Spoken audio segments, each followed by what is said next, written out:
Un mot sur le cas Mélenchon. Aujourd'hui, l'unique et principal soutien, avec Trump et Poutine, du réseau social des personnes en gilet jaune. Il n'aura échappé à personne que, concurrencé par ses lieutenants, Mélenchon se livre à une surenchère sans précédent dans l'histoire de notre République, qu'un bon nombre des adhérents du parti La France Insoumise a investi le réseau des personnes en gilet jaune, et que 34 des 42 propositions, soi-disant émanant des gilets jaunes, ont déjà fait l'objet de propositions d'amendements législatifs par les députés de la France Insoumise en cours de législature, ainsi que j'ai déjà eu l'occasion de le mentionner. Aussi, lorsque Mélenchon incite à l'accomplissement de l'acte 5 de ce mouvement de contestation ayant pour mot d'ordre « échec et mat »,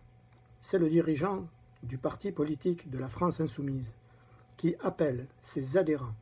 samedi prochain sur les Champs-Élysées à une manifestation non autorisée et donc illicite en vue de la destitution du président de la République. Par conséquent, après avoir dit que Macron pourrait finir comme Kennedy, cette nouvelle sortie de route, qui s'ajoute à celle de son député François Ruffin, qui, ceint de l'écharpe tricolore, s'est présenté derrière les grises de l'Élysée pour demander expressément la démission du président de la République,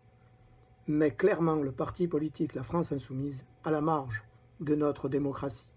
Il devient donc urgent que notre gouvernement et nos députés se saisissent du cas Mélenchon. Cela étant, dans l'attente de la réponse politique qui s'impose, et en réponse à l'appel lancé par Mélenchon à l'accomplissement de l'acte 5, début de la révolution citoyenne, selon ses propres termes, samedi prochain à Paris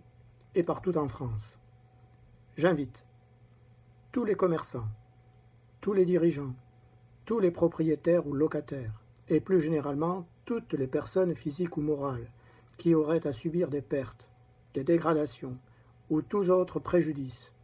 de quelque nature que ce soit, à présenter les factures au parti La France Insoumise, ainsi qu'à son dirigeant Jean-Luc Mélenchon.